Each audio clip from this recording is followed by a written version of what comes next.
Imagine yourself on the soccer field or football field for one of the last times, playing under the lights. It probably looks something like this. Now imagine yourself getting hit in the head and then looking up and seeing this, a blur. And then a few seconds later, your eyesight becoming pixelated and everything super bright. You'd probably see something like this. And imagine the trainer walking over to you and holding up 4 fingers, and this is what you see. This is what happened to me my junior year of high school when I played in my last ever soccer game. I went for a slide tackle and hit the back of my head on the ground.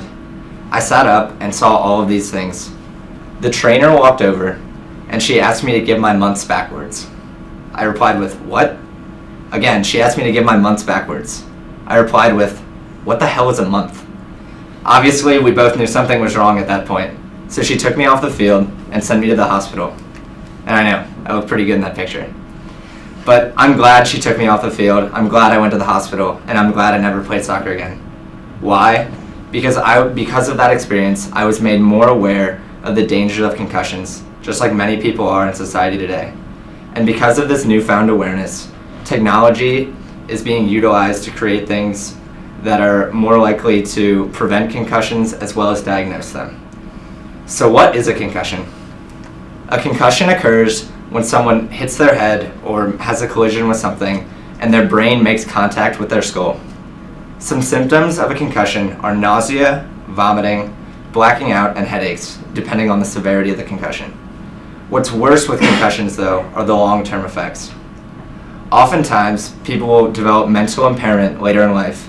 They can develop Alzheimer's or dementia, and also can develop depression and sometimes commit suicide. This was the case with Junior Seau. Junior Seau was a pro NFL linebacker for over 20 years. Doctors believe that he sustained over 1,000 concussions during that time. Because of this, he was diagnosed with chronic traumatic encephalopathy, which is a neurodegenerative brain disease. Over time, he lost a lot of brain function and became depressed. Because of this, he committed suicide. After his death, the NFL community, as well as society in general, became much more aware of the dangers of concussions. In addition to this, high school coaches and high school football players have also become more aware of concussions. In a study done by the CDC, they gave out toolkits that explained how to treat concussions and how to best diagnose them, as well as other general information on them.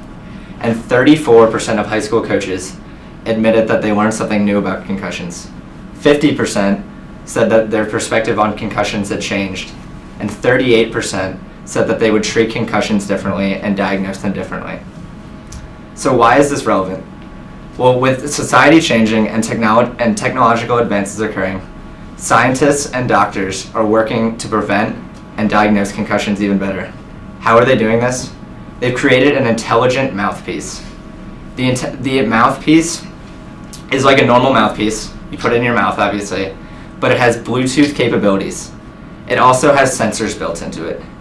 These sensors are much like the sensors in a cell phone, except that they are able to calculate the accelerated impact and the head orientation of the person hitting or being hit in a game. This data is then transferred via Bluetooth to a computer, which would be extremely helpful on an NFL sideline. So within less than a second, a doctor sitting on the sideline could receive information from the person's mouthpiece of how hard the person was hit and could diagnose that person with a concussion or recognize that that person should be taken off the field. The Cleveland Institute did a study with this, where they gave a Bluetooth mouthpiece to a dummy. They then hit the dummy with a 15-kilogram weight and calculated that he was hit with a force of 40 Gs, as compared to the 2 to 3 when you step up onto a step, or the 10 Gs that happens when you plop down on a seat. All of this information was transmitted within 15 milliseconds. So, although these are not quite ready, the mouthpieces are not quite ready, it's anticipated that they will cost somewhere between $99 and $150 when they are produced. A fairly economical cost. So the question you have to ask yourself is it worth the $99 to $150 to save your brain for the rest of eternity? Hospital me thinks so. Thank you.